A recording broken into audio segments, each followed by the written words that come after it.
memuliakan orang tua kita, ibu kita khususnya. Tetapi tidak salah juga, tidak salah juga kita, kalaupun kita dalam satu tahun kita tidak pernah sayang sama ibu, dalam satu tahun tidak pernah mengucapkan selamat, dalam satu tahun kita tidak pernah mengucapkan cinta kita kepada ibu kita, minimal satu hari saja, minimal satu hari saja. Ya, kita ucapkan selamat, kita ucapkan sayang, kita ucapkan cinta, kita ucapkan terima kasih kepada ibu kita yang sudah mengandung kita, yang sudah melahirkan kita, yang sudah menyusui kita, yang sudah mendidik kita, yang sudah membesarkan kita, yang sudah menjaga kita. Ibu kita rela malam gak tidur demi kita yang tidur. Lagi tidur ada nyamuk, ditepok nyamuknya bukan kitanya. Betul gak? Kalau ada nyamuk, kitanya ditepok apa nyamuknya? Ibu kita gak tidur, tepokin nyamuk, jagain kita, rela untuk berjaga, rela untuk bergadang demi kita nyenyak tidurnya. Berapa lama? Sehari kah? 2 hari kah? Kasih ibu tiada terbatas. Maka minimal dalam 1 tahun 1 hari minimal itu, ya walaupun memang tidak ada secara khusus kita untuk mengucapkan terima kasih, kita mengucapkan sayang kita kepada orang tua kita, tapi paling tidak dalam 1 tahun itu 1 hari, ya kita ucapkan terima kasih kita. Kemarin kita sudah sama-sama membuat poster, ya masih di bawah posternya kemarin. Ada yang di bawah posternya kemarin sudah buat posternya. Ada yang sudah menulis kata-kata untuk ibunya. Ya, kita tulis, kita hias, kita warnai, dan kita kasih. Insya Allah pada hari ini ya, Umi ya, insya Allah apa yang telah kita buat kemarin, kita sudah tulis kemarin, kita akan persembahkan kepada ibu kita, kepada orang tua kita. Ya minimal nulislah. Kalau jangan sampai nggak tulis, yang kemarin ada yang nggak tulis, ada yang nggak bikin poster. Masa sekedar bikin poster, masa sekedar tulis aja nggak mau? Masya Allah, mau jadi anak apa? Bagaimana orang tua mau mendoakan? Tetapi ingatlah, walaupun antum gak sayang sama orang tua, walaupun kalian semua tidak sayang kepada ibu, tetapi tetap ibu akan menyayangi kalian. Walaupun kalian lupa kepada orang tua, tetapi orang tua tidak akan pernah lupa kepada kalian. Orang tua akan menganggap kalian selalu kecil walaupun sudah besar. Ya. Masya Allah. Mudah-mudahan kita doakan sama-sama. Kita berdoa kepada Allah Subhanahu Wa Taala. Kita memohon kepada Allah Subhanahu Wa Taala agar Allah Subhanahu Wa Taala masukkan kita ke dalam surga dalam perantaraan keridhaan orang tua kita. Allah Subhanahu Wa Taala lancarkan segala urusan kita. Allah mudahkan segala rezeki kita disebabkan doa dari orang tua kita. Karena doa orang tua pasti diterima. Ada 2 siksa, ada perkara yang di dunia disiksa, di akhirat juga disiksa. Bukan hanya disiksa, yaitu durhaka kepada orang tua.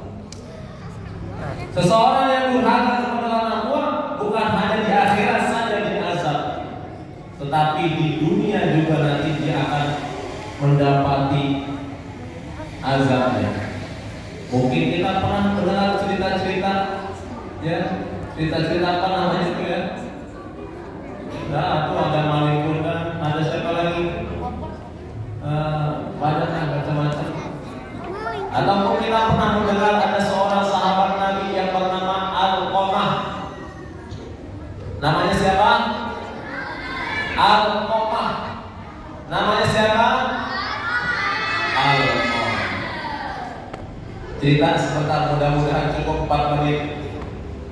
Ceritanya begini. Ada seorang sahabat Nabi yang bernama Alqamah.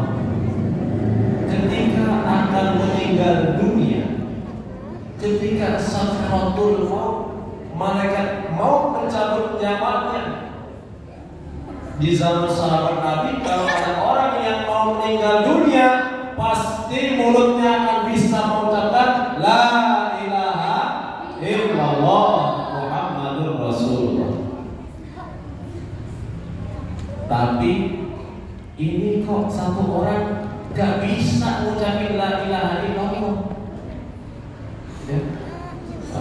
Dulu itu kalau ada orang yang meninggal dunia mau bisa tidak bisa mengucapkan La ilaha illallah, itu viral. Tapi kalau zaman sekarang terbalik, saking orang jarang yang mengucapkan La ilaha illallah, sekali ada orang yang bisa mengucapkan La ilaha illallah, viral. Kalau zaman dulu enggak, itu orang meninggal dunia ucapin La ilaha illallah sudah umum.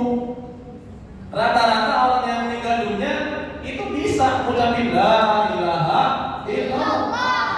Kalau ada orang yang nggak bisa mengucapin La ilaha illallah di akhir hayatnya, aneh. Maka satu sahabat ini aneh. Yang lain mempertanyakan, ini kenapa? Kok bisa-bisanya nggak bisa mengucapin La ilaha illallah? Selidik punya selidik, telusur punya telusur. Ternyata beliau memiliki satu dosa. Apa dosanya?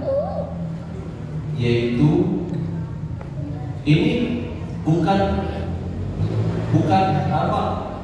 jahat, tetapi Alqamah yang sudah memiliki istri,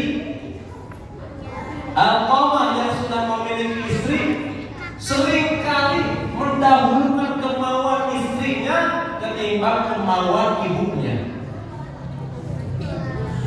Seringkali mendahulukan kehendak istrinya daripada kehendak ibunya.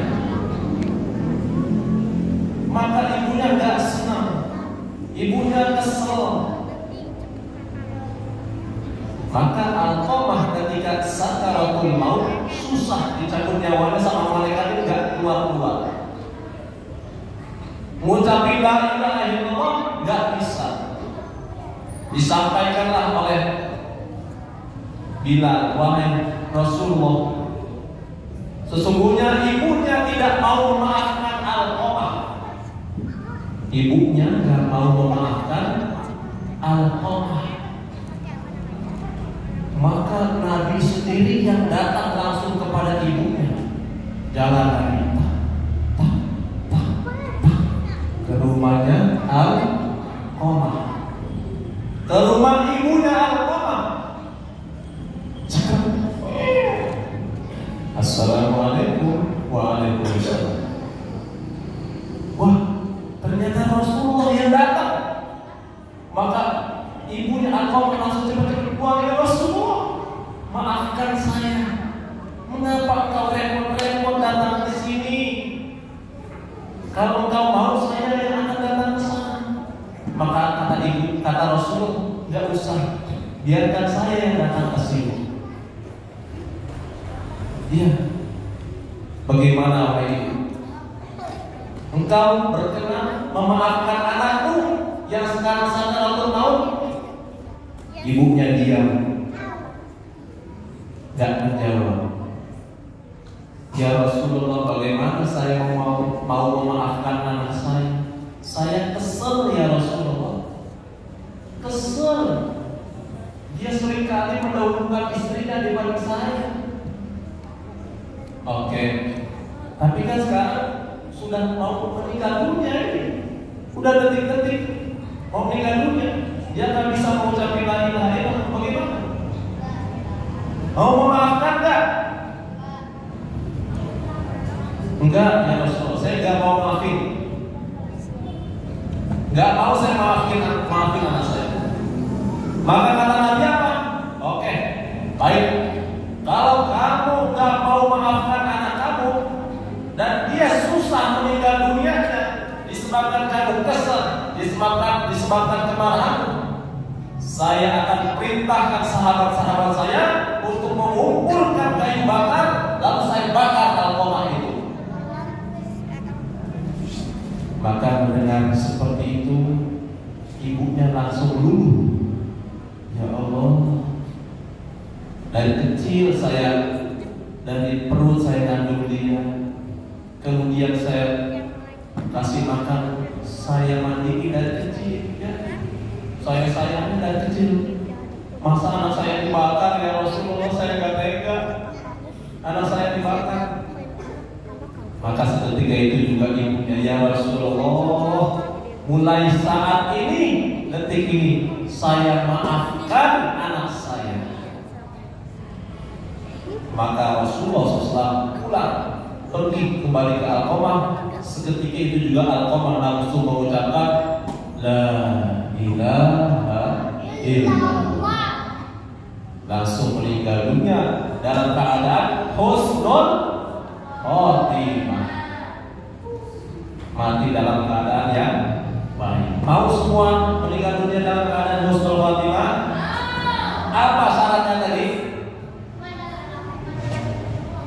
Membaca la ilaha illallah. Apa lagi syaratnya? Untuk bisa mengucapkan la ilaha illallah harus dengan ridho orang tua. Siap semua? Siap semua membantu orang tua di rumah? Membantu orang tua itu bukan hanya ngepel, bukan hanya nyapu, bukan hanya cuci piring, bukan hanya itu. Tetapi antum belajar di sini, ngaji dengan sungguh-sungguh, itu juga membantu orang tua. Senang gak kalau kira-kira orang tua, kalau antum bisa hafal Al-Quran? Senang gak antum orang tua kalau antum hafal Al-Quran 30 juz? Ya. Berbakti kepada orang tua bukan hanya ngaji, bukan hanya ngepelnya, cuci piring, tapi juga antum belajar dengan sungguh-sungguh. Ini juga termasuk daripada berbakti kepada orang tua. Siap sungguh-sungguh untuk ngajinya? Siap? Semangat mengaji. Sebagaimana kita semangat untuk sekolah, ngaji juga seperti itu. Insyaallah ya. Mungkin itu saja yang bisa Ustaz baru sampaikan. Insyaallah akan dilanjutkan dengan Ustaz Asep. Ustaz baru kembalikan ke Ustaz Asep.